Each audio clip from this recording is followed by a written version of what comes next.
संगत जी, अक्सर हम सबके मन में एक सवाल उठता है कि जो लोग भजन सिमरन करते हैं, अच्छे काम करते हैं, उनके जीवन में इतने दुख आते हैं, और जो लोग बुरे काम करते हैं वो खुशी खुशी अपने जीवन को काट रहे होते हैं। ऐसे उदाहरण हमें अपने समाज में बहुत आम देखने को मिल जाएंगे। लेकिन आज इस वीडियो में आपके इस प्रश्न का उत्तर मिलने वाला है कि अच्छे काम करने वाले लोगों के जीवन में इतने दुख तकलीफ क्यों आती है। वीडियो में अंत तक बने रहने की कृपा करना। जी, संगत जी, एक बार सेवा चल रही थी। उस सेवा जत्थे के सेवादार सेवा करते करते आपस में बातें भी कर रहे थे। उन्हीं सेवादारों में से एक सेवादार ने संगत के साथ एक बहुत ही सोचने वाली बात साझा की। उन्होंने कहा, आपने कभी सोचा है कि अच्छे लोग ही ज्यादातर दुख क्यों झेलते हैं, जबकि जो लोग पाप और पाखंड के रास्ते पर चलते हैं वे सब मौज में रहते हैं। इस सेवादार की ये बात वहां सेवा कर रहे एक बुजुर्ग कमाई वाले बाबा ने सुनी और उन्होंने इस सवाल का बड़े ही खुलकर जवाब दिया। सबके अंदर उठ रहे इस प्रश्न का उत्तर मिल गया। बुजुर्ग बाबा ने बताया, बच्चों, अब मैं जो बात सुनाने जा रहा हूं उसके एक एक लफ्ज को ध्यान से सुनना। उसके बाद तुम्हारे मन में सवाल बाकी नहीं रहेगा। बाबा की बात सुनकर सारे सेवादार बड़े ध्यान से उनकी तरफ देखने लगे और उनकी बात को सुनने लगे। बाबा ने बताया, एक छोटा सा कस्बा था। वहां एक लड़का रहता था जिसका नाम चंदन था। चंदन बचपन से ही संवेदनशील और सोचने समझने वाला था। उसे हर रोज अपने आसपास की दुनिया में एक अजीब सा विरोधाभास दिखता। वो भी अक्सर सोचता कि जो लोग सच्चाई, ईमानदारी और सेवा के रास्ते पर चलते थे वही हमेशा किसी ना किसी मुश्किल में फंसे रहते, और जो लोग छल कपट, झूठ और पाखंड करते थे वही समाज में सम्मानित, सुखी और सफल नजर आते। चंदन के दिल में ये बात घर कर गई थी। उसके मन में रोज यही सवाल गूंजता, क्या भगवान सचमुच अच्छे लोगों के साथ अन्याय करते हैं? क्या ईमानदारी और भलाई का कोई मोल नहीं है? बहुत दिन बीत गए पर उसके इस सवाल का जवाब उसे कहीं नहीं मिला। एक दिन पता चला कि कस्बे में एक बड़े विद्वान संत महात्मा जी पधारे हैं। उनके सत्संग की चर्चा पूरे नगर में फैल चुकी थी। चंदन को लगा शायद मेरे सवाल का जवाब इन्हीं के पास हो। अगली सुबह वो सीधा महात्मा जी के पास पहुंचा। उस समय महात्मा जी प्रवचन दे रहे थे। प्रवचन के बाद चंदन ने आदरपूर्वक उनके चरणों में सिर झुकाया और हाथ जोड़कर बोला, गुरुदेव, मेरे मन में एक सवाल है जो मुझे भीतर से खाए जा रहा है। बड़ी उम्मीद से आपके पास आया हूं। महात्मा ने कहा, पूछो बेटा, तुम क्या पूछना चाहते हो? चंदन ने कहा, गुरुदेव, मैं देखता हूं कि जो लोग नेक रास्ते पर चलते हैं, दूसरों का भला करते हैं और सच्चे दिल से जीवन जीते हैं, उन्हें ही सबसे ज्यादा दुख उठाने पड़ते हैं, जबकि जो लोग झूठ बोलते हैं, दिखावा करते हैं और दूसरों का नुकसान करते हैं, वही आराम और सफलता की जिंदगी जीते हैं। आखिर ऐसा क्यों होता है? महात्मा जी ने चंदन की बात ध्यान से सुनी और हल्की सी मुस्कान के साथ बोले, बेटा, ये दुनिया बाहर से जैसी दिखती है वैसी वास्तव में है नहीं। इसे समझना इतना आसान नहीं जितना लगता है। ये संसार गहराई से भरा हुआ है। जितना इसे जानने की कोशिश करोगे उतना ही इसमें उलझते जाओगे। लेकिन मैं तुम्हें एक कथा सुनाता हूं जिससे तुम्हें तुम्हारे मन में उठ रहे सवाल का जवाब मिल जाएगा। एक नगर में एक विधवा औरत अपने 4 छोटे छोटे बच्चों के साथ रहती थी, जिसमें 3 लड़कियां और 1 लड़का था। उसका पति कुछ साल पहले ही चल बसा था और पीछे छोड़ गया 3 नन्ही बेटियां और 1 नन्हा बेटा। इस औरत ने हमेशा नेक काम किए थे, लेकिन फिर भी मालिक ने उसके जीवन में इतने दुख दिए। पति के जाने के बाद उस औरत की जिंदगी पूरी तरह बदल गई। अब घर चलाने की, बच्चों को पालने की और दुनिया के तानों से लड़ने की सारी जिम्मेदारी उसी पर थी। वो चाहकर भी बाहर जाकर कुछ काम नहीं कर सकती थी, क्योंकि उसे अपने मासूम बच्चों को अकेले छोड़ना गवारा नहीं था और समाज के लोगों ने इस औरत का जीना मुश्किल कर रखा था। वो तो जैसे हर रोज उसे उसकी लाचारी का एहसास दिलाने पर तुले रहते थे। धीरे धीरे आने वाले कल की चिंता, अकेलापन और संघर्षों ने उस स्त्री को अंदर से तोड़कर रख दिया। बच्चों के भविष्य की चिंता में उसकी तबीयत दिन ब दिन बिगड़ती गई और एक दिन हालात इतने बिगड़ गए कि उसकी सांसें आखिरी मोड़ पर आ पहुंची। 4 छोटे छोटे बच्चों की चिंता ने इस औरत को बिल्कुल खोखला कर दिया था और जीवन के अंतिम पड़ाव पर ये बस अपने बच्चों को निहार रही थी और सोच रही थी कि अब इनका क्या होगा। उसी वक्त यमराज ने अपने दूत चित्रगुप्त को उस स्त्री के प्राण लेने भेजा। जब चित्रगुप्त वहां पहुंचे तो उन्होंने देखा वो स्त्री बिस्तर पर बीमार पड़ी है और तीनों नन्ही बेटियां और एक बेटा उसके शरीर से लिपटकर फूट फूट कर रो रहे हैं। ये दृश्य देखकर चित्रगुप्त का मन द्रवित हो गया। वो सोचने लगे, अगर मैं अभी इस मां के प्राण ले गया तो इन मासूम बच्चियों का क्या होगा? कौन उनका सहारा बनेगा? कुछ पल ठहर कर सोचने के बाद चित्रगुप्त ने निर्णय लिया, मैं बिना उसके प्राण लिए ही लौट जाऊंगा। और चित्रगुप्त वहां से खाली हाथ ही वापस लौट गए। जब वे यमलोक लौटे तो यमराज ने पूछा, चित्रगुप्त तुम खाली हाथ क्यों लौटे? मैंने तुम्हें उस औरत के प्राण लेने भेजा था और तुम खाली के खाली वापस आ गए। चित्रगुप्त ने सिर झुकाकर उत्तर दिया, प्रभु मैं वहां गया था, लेकिन वहां पहुंचते ही मेरे भीतर का विवेक जाग उठा। मैंने देखा वो मां अंतिम सांसें गिन रही थी और 3 नन्ही बच्चियां और एक छोटा सा बेटा उसके सीने से चिपक कर रो रहे हैं। उस स्त्री के पति की मौत पहले ही हो चुकी है। अब अगर मैं उस स्त्री को साथ ले आता तो उन बच्चों का जीवन अंधकार से भर जाता। इसीलिए मैं आपसे प्रार्थना करता हूं, कृपा करके उसे कुछ समय और दे दीजिए ताकि वह अपने बच्चों को आत्मनिर्भर बना सके। यमराज ने उसकी बात सुनी और गंभीर स्वर में बोले, चित्रगुप्त तुम भूल रहे हो कि इस सृष्टि में सब कुछ तय समय पर होता है और ये नियम मैंने नहीं, खुद मालिक ने बनाए हैं, जिन्हें मालिक भी नहीं तोड़ सकते। और तुमने इन नियमों को तोड़कर नियमों का उल्लंघन किया है और ये एक गंभीर अपराध है। इसका दंड तुम्हें अवश्य भोगना होगा। उस स्त्री के प्राण तो अब मैं खुद ही लेने जाऊंगा, लेकिन तुम्हें अपनी करनी का दंड भोगना ही होगा। चित्रगुप्त ने हाथ जोड़कर विनती की, हे स्वामी मुझे क्षमा करें, बताइए मेरा प्रायश्चित कैसे होगा? यमराज ने कहा, अब तुम्हें धरती पर मनुष्य बनकर जाना होगा। वहां तुम्हें अपने कर्मों का फल भोगना होगा और तब तक तुम्हारा उद्धार नहीं होगा जब तक तुम 3 बार अपनी खुद की मूर्खता पर दिल से हंस नहीं लेते। इतना कहकर यमराज ने चित्रगुप्त को धरती पर भेज दिया। चित्रगुप्त ने पाया वो अब एक नवजात की तरह नग्न अवस्था में धरती पर पड़ा है। ठंडी हवाओं में कांपते हुए वो सड़क के किनारे पड़ा था। उसी समय वहां से एक मोची गुजरा। वो अपने बच्चों के लिए कुछ गर्म कपड़े खरीदने निकला था। रास्ते में जब उसकी नजर उस ठिठुरते हुए व्यक्ति यानी चित्रगुप्त पर पड़ी तो उसका हृदय पिघल गया। उसने तय किया कि वह अपने बच्चों के लिए कपड़े न लेकर पहले इस अनजान व्यक्ति की मदद करेगा। उसने पास की दुकान से गर्म कपड़े और कंबल खरीदे और चित्रगुप्त को पहनाए। मोची ने कहा, भाई इस हालत में तुम जिंदा नहीं रह पाओगे, ये लो कपड़े पहन लो, कंबल ओढ़ लो। चित्रगुप्त की आंखों में आंसू आ गए।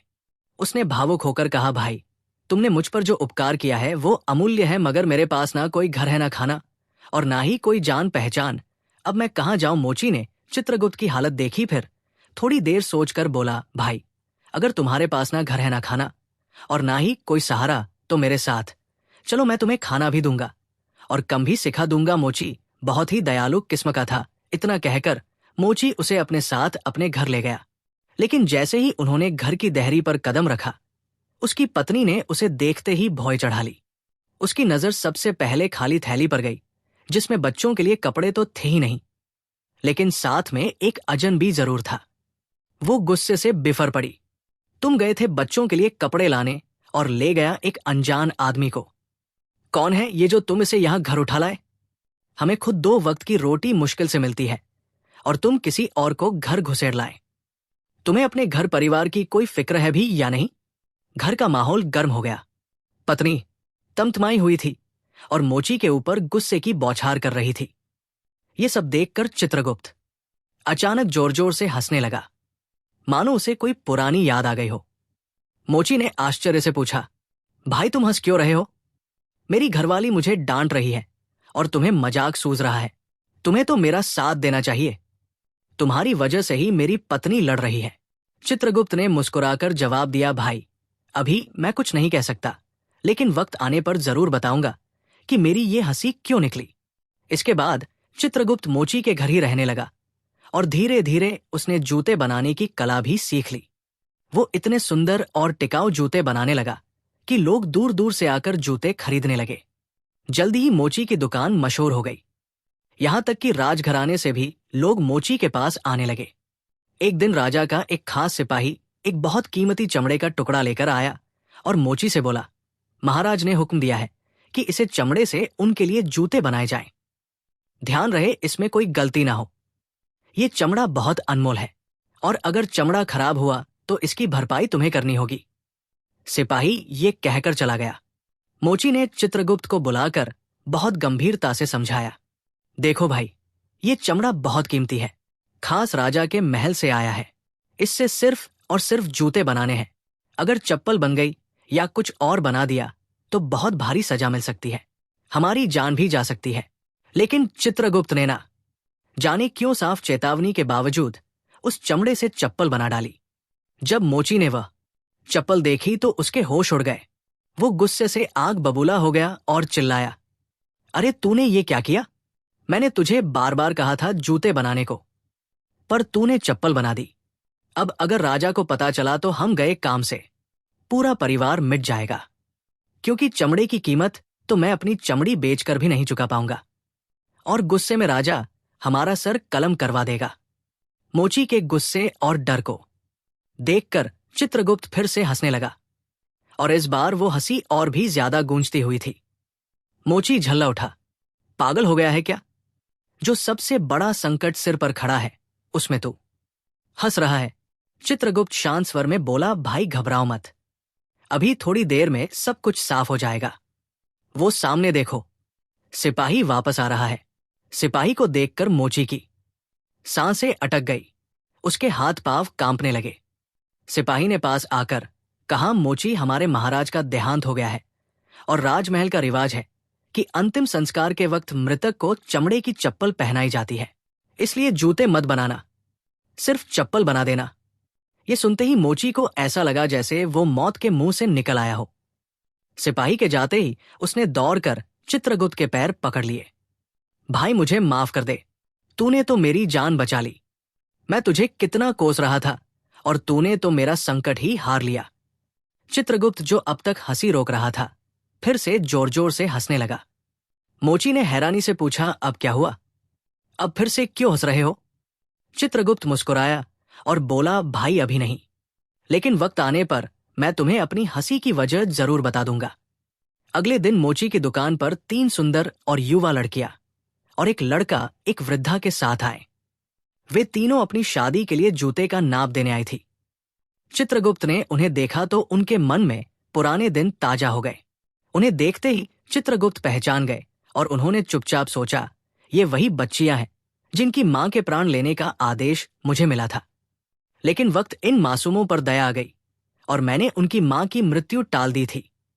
इसी वजह से यमराज ने मुझे सजा दी और धरती पर भेज दिया।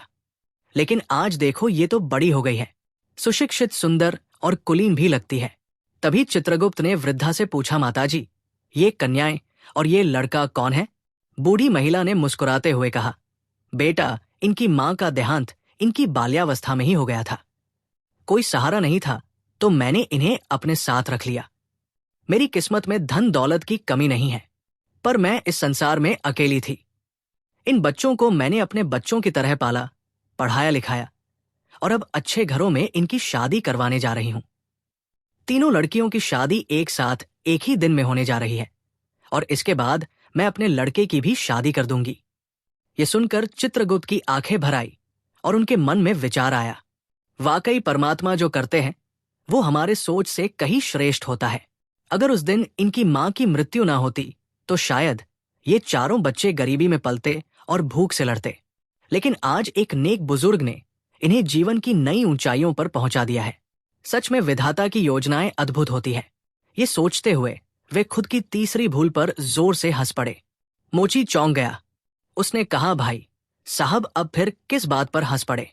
जरा इस हंसी का रहस्य भी बताइए।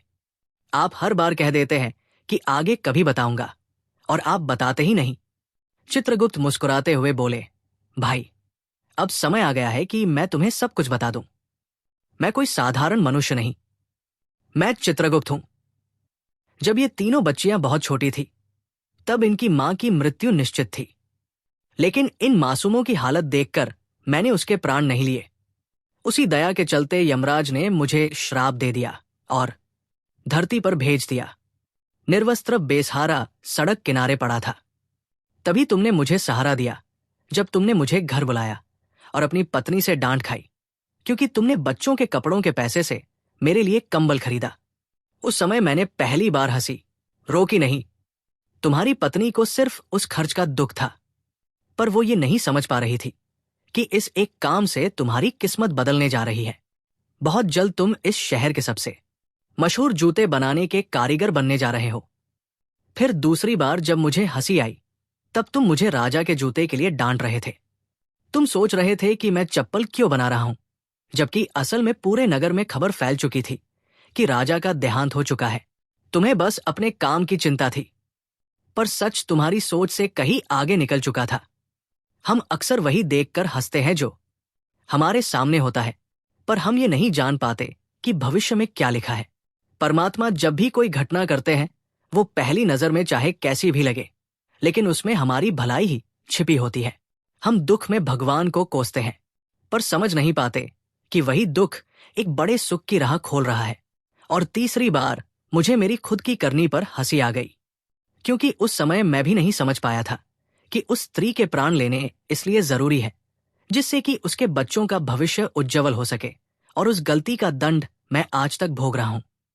इतना कहते कहते चित्रगुप्त फिर से हंसने लगे, और इस बार हंसते ही जा रहे थे। संगत जी, कभी कभी हम जिस बात को अपनी बदकिस्मती मानते हैं, वो असल में हमारे जीवन की सबसे बड़ी सौगात बन जाती है।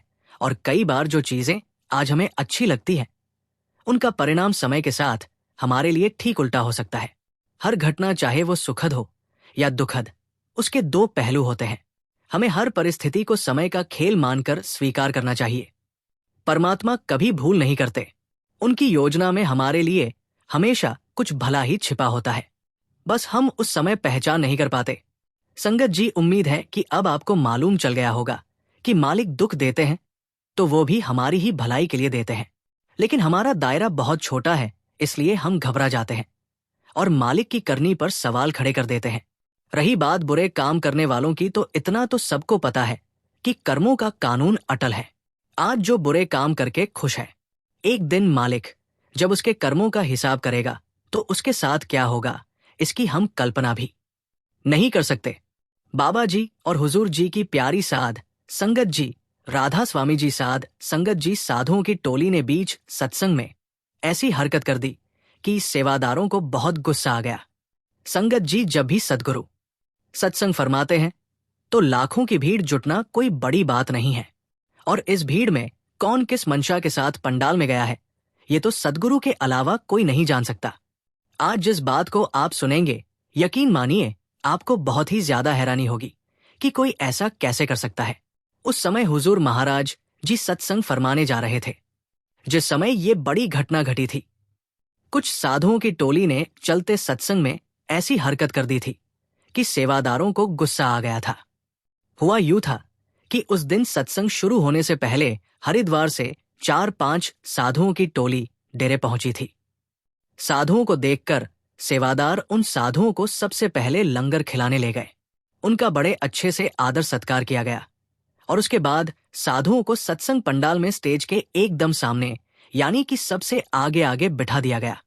सेवादारों ने अपनी तरफ से साधुओं की टोली की खातिरदारी में कोई कसर नहीं छोड़ी, लेकिन फिर भी ये साधु कुछ ऐसा कर गए जिसकी किसी को उम्मीद नहीं थी। कुछ ही पलों में हुजूर जी स्टेज पर आए और सत्संग की शुरुआत की। अभी सत्संग को सिर्फ 10 मिनट हुए थे कि चारों पांचों साधु अपनी अपनी जगह से उठ खड़े हुए और मुड़कर पीछे बैठी संगत की तरफ देखने लगे। ये देखकर सेवादारों ने उन्हें इशारा किया कि वो नीचे बैठ जाए। इशारा पाकर वो साधु एक बार तो नीचे बैठ गए, लेकिन 5 मिनट बाद वह फिर से उठ खड़े हुए और फिर से वही पीछे मुड़कर संगत को देखने लगे। सेवादारों को बड़ा अजीब लगा और वो सोचने लगे कि हमने तो इन साधुओं को सबसे आगे बिठाकर गलती कर दी।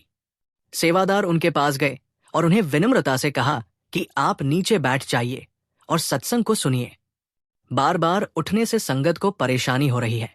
साधु फिर भी न माने और जब 4-5 बार साधुओं ने उसी चीज को दोहराया तो सेवादारों को गुस्सा आ गया और वो चुपके से साधुओं के पास गए और उनसे बोले, अगर आप ना माने तो हम आपको यहां से बाहर निकाल देंगे। हमने आपको सबसे आगे इसलिए बिठाया क्योंकि आप साधु संत हो, लेकिन आप तो हमारी सेवा छिनवा दोगे। जब सत्संग खत्म हुआ तो सेवादार फिर से उन्हीं साधुओं के पास गए और उनसे बोले, आपने आज अच्छा नहीं किया। आप इतने ज्ञानी मालूम होते हो, लेकिन ऐसी हरकत करोगे ये हमने कभी नहीं सोचा था।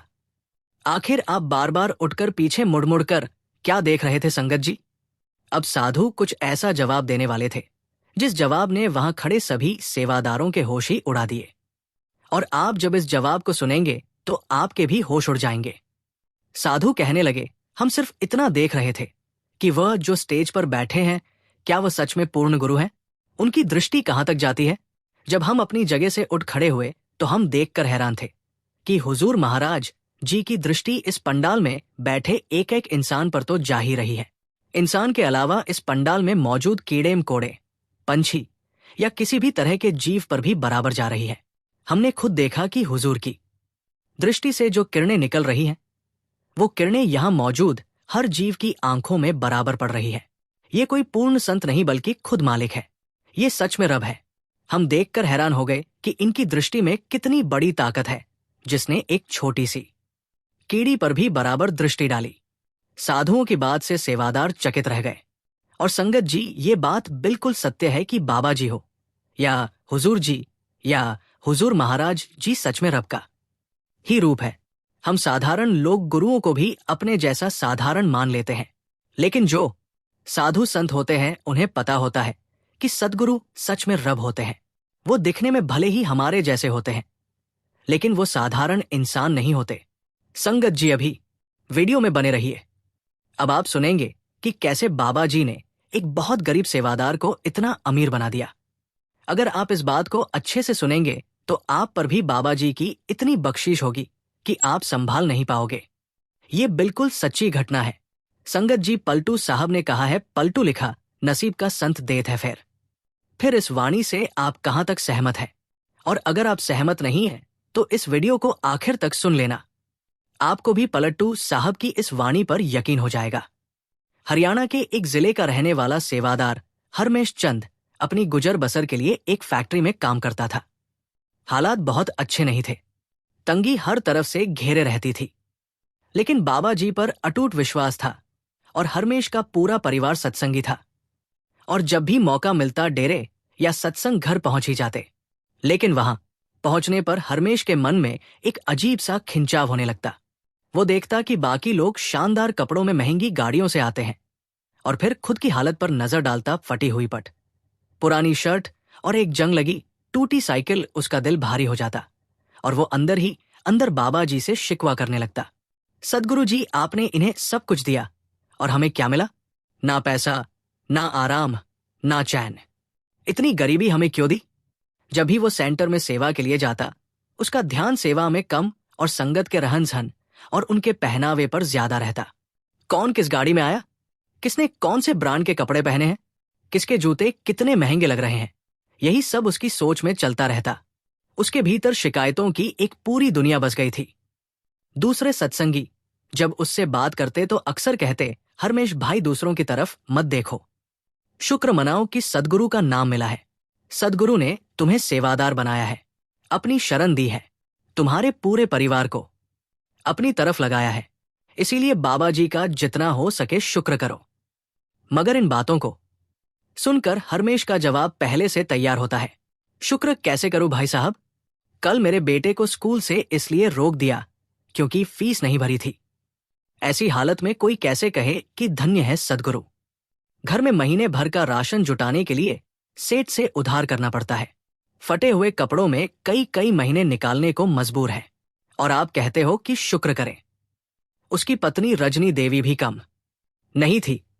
वो भी हर वक्त बाबा जी से ही शिकायतें करती रहती थी। घर में तंगी की वजह से उनका मन धीरे धीरे सत्संग से हटने लगा।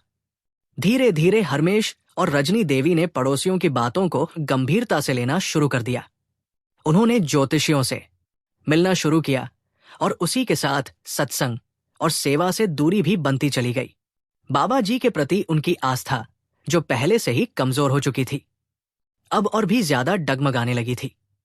लेकिन हरमेश और उसकी पत्नी कभी कभी सेवा पर भी चले जाया करते थे। एक बार की बात है, हरमेश चंद्र के सेंटर में कुछ निर्माण कार्य चल रहा था। इस सेवा में 3 अलग अलग शहरों से संगत के जत्थे आए हुए थे। उसी दौरान हरमेश चंद्र और उसकी पत्नी रजनी देवी भी सेंटर पर सेवा करने पहुंचे थे, जैसा अक्सर ये दोनों करते थे। उस दिन भी दोनों पति पत्नी अपने पुराने शिकवे लेकर बैठे थे और वहां पर एक सत्संगी से कह रहे थे, देखिए जी, हम तो हर बार सेवा में हाजिर रहते हैं, लेकिन सदगुरु ने हमें कुछ भी नहीं दिया। बाकी सबको देखो गाड़ियां, अच्छे कपड़े, चैन की जिंदगी, और हमारी हालत देखिए भिखारियों जैसी है। इनकी बातें वही पास खड़ी एक बुजुर्ग माताजी ने सुन ली। वो किसी दूसरे शहर से जत्थे के साथ आई हुई थी और संगत संगत में उन्हें एक कमाई वाली आत्मा माना जाता था। जब हरमेश और रजनी वहां से हटे तो माताजी ने उस सत्संगी से पूछ लिया, बेटा ये कौन लोग थे, क्या कह रहे थे ये दोनों? सत्संगी ने थोड़ा झिझकते हुए कहा, माताजी ये हरमेश चंद और उनकी पत्नी रजनी देवी है। इनका हाल कुछ ठीक नहीं है, आर्थिक तंगी से जूझ रहे हैं। अक्सर सत्संग में आते हैं, सेवा भी करते हैं, पर हर बार इनका यही राग रहता है, दूसरों को देखकर उनसे अपनी तुलना करने लगते हैं। माताजी ने सब ध्यान से सुना और फिर बड़ी ही सहजता से बोली, क्या तुम मुझे इनके घर ले चल सकते हो? मैं इनसे मिलना चाहती हूं। सत्संगी थोड़े हैरान हुए मगर फिर बोले, बिल्कुल माताजी, आइए, मैं आपको लेकर चलता हूं। लेकिन आप इनसे क्यों मिलना चाहती हैं? माताजी ने कहा, बस आप मुझे एक बार इनके घर लेकर चलो। सत्संगी ने अपनी गाड़ी निकाली, माताजी को बैठाया और हरमेश चंद के घर की ओर चल पड़े। घर पहुंचने पर जो नजारा दिखा वो वाकई झकझोर देने वाला था। एक छोटा सा कमरा जिसके कोने में ही एक छोटी सी रसोई सजी थी। कमरे के आगे कच्चे फर्श वाला एक छोटा सा आंगन जहां दोनों बच्चे खेल रहे थे। हरमेश चंद जब दरवाजे पर आया और देखा कि सत्संगी भाई के साथ माताजी आई है तो थोड़ी देर के लिए हक्का बक्का रह गया, मगर फिर आदरपूर्वक दोनों को अंदर ले आया। हालत ऐसी थी कि बैठने के लिए ढंग की कुर्सी भी नहीं थी। जैसे तैसे माताजी और सत्संगी को बिठाया गया। रजनी देवी ने जल्दी जल्दी चाय बना ली और चारों लोग बातचीत करने लगे। चाय के घूंट के साथ माताजी ने बात छेड़ी, बेटा आज सत्संग में तुम्हारी बातें सुनी, दिल में कुछ खटका, सोचा खुद ही आकर तुमसे मिल लूं, कुछ पूछना चाहती हूं तुमसे। रजनी देवी ने हल्की सी मुस्कान के साथ कहा, पूछिए माताजी, पूछना क्या है? हालात तो आपके सामने हैं, ये देखिए हम कैसी हालत में जी रहे हैं। हरमेश चंद भी बात में कूद पड़ा। सब कहते हैं सदगुरु का शुक्र करो। मैं एक फैक्ट्री में काम करता हूं, तनख्वाह इतनी कम है कि कई बार तो बच्चों की फीस भी नहीं दे पाते। बताइए इस हाल में कोई कैसे शुक्रगुजार रह सकता है? माताजी ने बहुत शांत स्वर में जवाब दिया, बेटा मुझे तो लगता है तुम्हें अब भी बाबा जी का शुक्र मनाना चाहिए। ये सुनकर हरमेश चंद्र का चेहरा तमतमा उठा। उसकी आंखों में गुस्सा और पीड़ा दोनों झलकने लगे। वो थोड़ा उखड़े हुए लहजे में बोल पड़ा, माताजी क्या आप हमारी हालत पर हंसने आई हैं? क्या ये सब बातें आपको मजाक लग रही है? हरमेश चंद की आंखों में आंसू थे और आवाज में तलखी। उसने कहा, किस बात का शुक्रिया अदा करूं माताजी? इस फटी पुरानी हालत का या इस टपकती छत वाले कमरे का? आप तो अमीर हैं, आपके पास सब कुछ है, बड़ी गाड़ी, सुख सुविधाएं, इसलिए आपको ये बातें कहनी आसान लगती है। कभी खुद को हमारी जगह रखकर देखिए, क्या ऐसी हालत में किसी के मुंह से शुक्र है निकल पाएगा? माताजी ने सब कुछ बहुत शांति से सुना, फिर मुस्कुराकर बोली, ठीक है, शुक्रिया ना सही, लेकिन इतना तो बताओ भजन सिमरन तो करते हो ना? इस पर हरमेश और रजनी देवी एक दूसरे की तरफ देखने लगे। फिर रजनी देवी ने हल्की सी थकी हुई आवाज में कहा, माताजी ऐसी हालत में भजन सिमरन कैसे करें? मैं दूसरों के घरों में काम करती हूं और मेरे पति फैक्ट्री में मजदूरी करते हैं। दिन भर की भागदौड़ के बाद रात को शरीर टूट जाता है और रात को नींद नहीं आती। यही सोचते सोचते रात निकल जाती है कि कल का पेट कैसे भरेंगे। ऐसे में भजन सिमरन की ताकत ही नहीं बचती, ना मन करता है और ना ही समय मिलता है। माताजी कुछ देर चुप रही, फिर उनकी नजर बाहर आंगन की तरफ चली गई। वहां हरमेश और रजनी के दोनों बच्चे हंसी ठिठोली करते खेल रहे थे।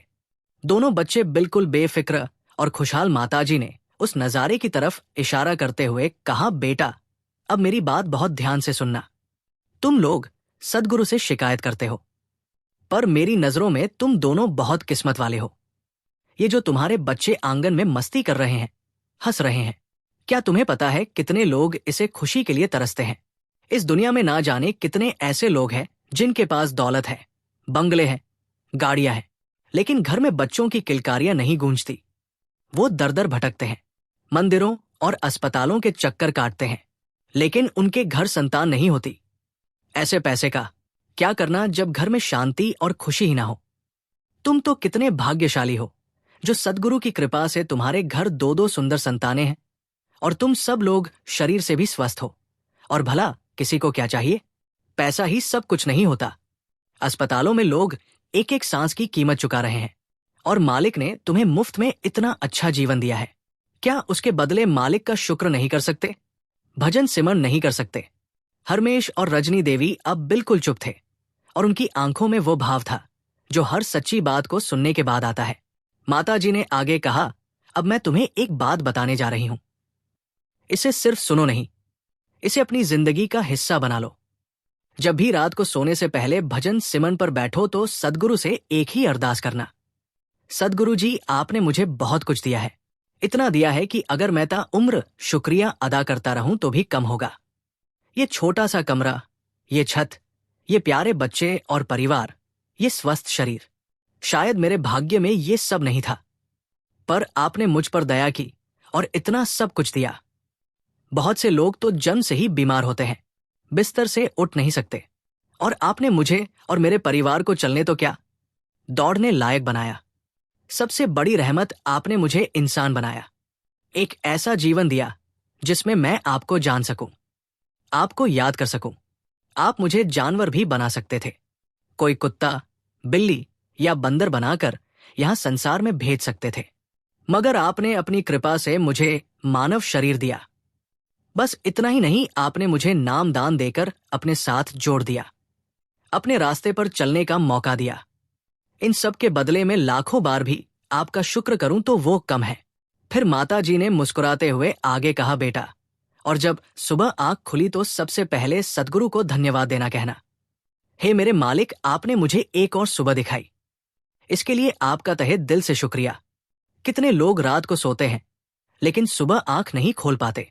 आपने मुझे जिंदगी दी, सांस दी, वो भी बिना किसी कीमत के। इतने सारे लोग अस्पतालों में सांसें खरीदते हैं, पर आपने मुझे ये सब यूं ही मुफ्त में दे दिया, इसलिए आपका शुक्र है। हरमेश चंद और रजनी देवी अब पूरी तरह शांत हो चुके थे। उनकी आंखें धीरे धीरे नम होने लगी, जैसे किसी ने अंदर के सारे पत्थर धीरे धीरे पिघलने शुरू कर दिए हो। माताजी ने आगे कहा, अगर तुम दोनों ने आज से ही हर सुबह और हर रात सच्चे दिल से शुक्र करना शुरू कर दिया तो मालिक की कृपा ऐसे बरसेगी कि तुम्हें समझ नहीं आएगा कि कहां से क्या मिलने लगा है। लेकिन याद रखना, ये शुक्र लफ्जों से नहीं, दिल से निकलना चाहिए। और एक वादा करो, अब कभी मालिक से कोई शिकायत नहीं करनी और ना ही कुछ मांगना, बस भजन करना है, सिमरन करना है और हर हाल में शुक्रिया अदा करना है। हरमेश चंद और रजनी ने उसी वक्त सिर झुकाकर कहा, माता जी, आज से हम आपके कहे अनुसार ही चलेंगे। कुछ ही देर बाद माताजी वहां से विदा हो गई, और उसी दिन से हरमेश चंद और रजनी देवी ने सद्गुरु का तहे दिल से धन्यवाद करना शुरू कर दिया और हर रोज भजन सिमरन करना शुरू कर दिया। कुछ हफ्ते ही बीते होंगे कि चमत्कार की पहली झलक दिखने लगी। जिस फैक्ट्री में हरमेश मजदूरी करता था, वहां मालिक ने विदेश से एक नई आधुनिक मशीन मंगवाई, लेकिन उस मशीन को चलाने वाला कोई अनुभवी कारीगर मिल नहीं रहा था। पूरे इलाके में कोई ऐसा इंसान नहीं मिल रहा था जो इस मशीन को समझ सके, और जो मिल रहा था वो सैलरी इतनी ज्यादा मांग रहा था कि फैक्ट्री का मालिक उतने में 5 वर्कर की सैलरी निकाल ले। हरमेश को जब इस बात का पता चला तो उसका पुराना शौक जाग उठा। उसे हमेशा से तकनीकी चीजों का बड़ा शौक था, लेकिन अपनी हालत और मानसिकता के कारण वो कभी उसे सही दिशा में नहीं ले जा पाया था। पर अब जैसे बाबा जी की कृपा ने उसके अंदर का आत्मविश्वास फिर से जगा दिया था। वो सीधे मालिक के पास गया और बोला, सर, अगर आप चाहे तो मैं कोशिश कर सकता हूं इस मशीन को चलाने की, और कोशिश ही नहीं, पूरे यकीन के साथ इस मशीन को मैं बहुत अच्छे से चला भी सकता हूं। मालिक को यकीन नहीं हुआ। उसने हैरानी से पूछा, हरमेश तुम? लेकिन तुम्हें तो मैंने मजदूरी करते देखा है। मशीन का तो नाम भी तुमने शायद पहली बार सुना होगा। हरमेश बोला, जी, लेकिन मैंने पहले भी ऐसे कई तकनीकी काम किए हैं, लेकिन हालातों ने मेरा साथ नहीं दिया, इसीलिए मुझे वो काम छोड़ने पड़े और यहां मजदूरी करनी पड़ी। अगर आप इजाजत दें तो मैं इस मशीन को चलाकर दिखा सकता हूं। मालिक ने सोचा, और तो कोई कारीगर वैसे भी नहीं मिल रहा, हरमेश को आजमाने में दिक्कत भी क्या है। तो उसने हरमेश को मशीन चलाने की इजाजत दे दी। हरमेश ने मशीन का एक एक पुर्जा देखा और थोड़ी ही देर में मशीन को चालू कर दिया। मशीन बिना किसी रुकावट के चलने लगी। मालिक की आंखों में चमक आ गई। वो तुरंत बोला, हरमेश, आज से तुम इस मशीन के कारीगर हो, और ध्यान देना, इस मशीन के ऑपरेटर की तनख्वाह एक आम मजदूर से 5 गुना ज्यादा है।